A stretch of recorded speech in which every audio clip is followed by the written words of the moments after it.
Did the Cabinet sign off on the 430,000 salary associated with Strategic Housing Office today? Because people in Mayo want to know that, and people across the country who cannot access housing or are paying exorbitant rents. Almost $500,000 salary for a role which should not be necessary if the government had stuck to its housing projections and implemented recommendations of the Housing Commission report.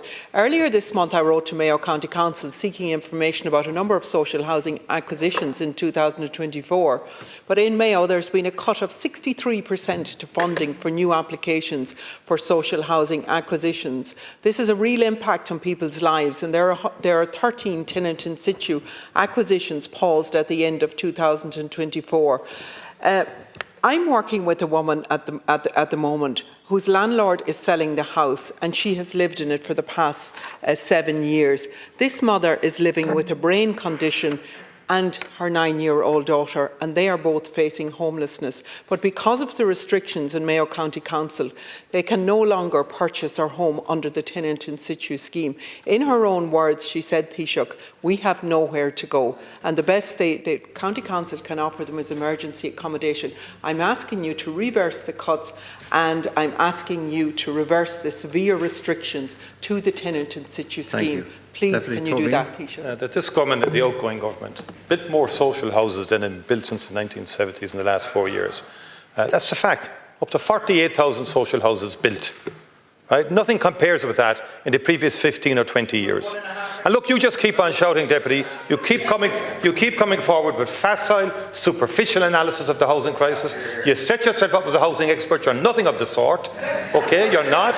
And so I'd appreciate now if you just allow other people to give their perspective. And the only reason I raised my eyes, I thought it was wrong of you to personalise it and demonise an individual who can't defend themselves in this House, and to make the assertions you've made about someone who hasn't been nominated to any position by government. No decision has been taken, but you choose to take a cheap shot at an individual, blaming that person for all the evictions that have happened in the last 10 or 15 years. That was wrong. That's all I'm saying.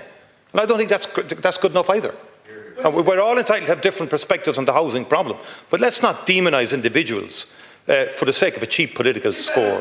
And I want to make the point is this, that we have built close. It's the same nonsense. We've built, sorry?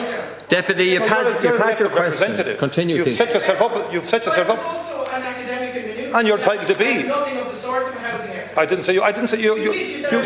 You're out of order, Deputy. Taoiseach, just continue. You're not a construction housing expert. You never have been. You're a social. You lecture in social. Well, you lecture in social policy, and I believe you're a good lecturer in social policy. That doesn't make you a housing, but that doesn't make you a housing expert, Deputy. No, sorry. It was good for the electoral pathway. Taoiseach,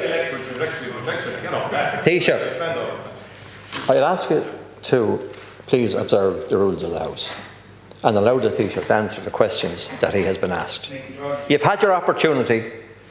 If I could say that in terms of social housing, there has been a very significant step change made. Last year, over 10,000 social houses delivered, over 48,000 social houses added to the social housing stock since 2020.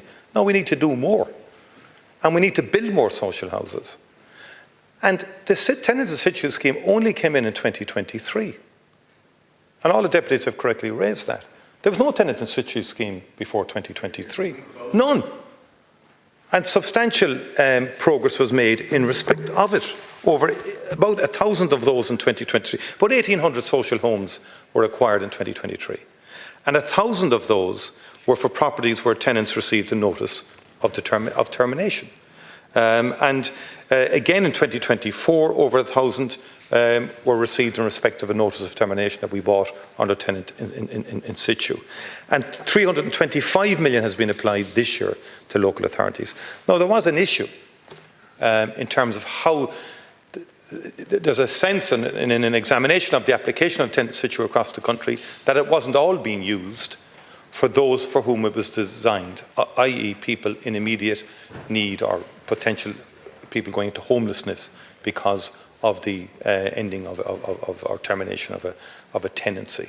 And there was some evidence that it has incentivised acquisitions, second-hand acquisitions, more broadly than was intended. And so the scheme has been refined with a view to trying to get the local authorities to focus very specifically on those in immediate need of homelessness, not as a way out maybe for some landlords to sell their houses expeditiously to a local authority. And we have to get the balance right in terms of new builds and acquisitions as well, because we had other deputies earlier in the day referencing, for example, the fact that in one city, in Limerick apparently, that approved housing bodies were purchasing 60% of their stock as opposed to new builds. Now, the balance has to be got right in that respect. Okay, thanks. We're now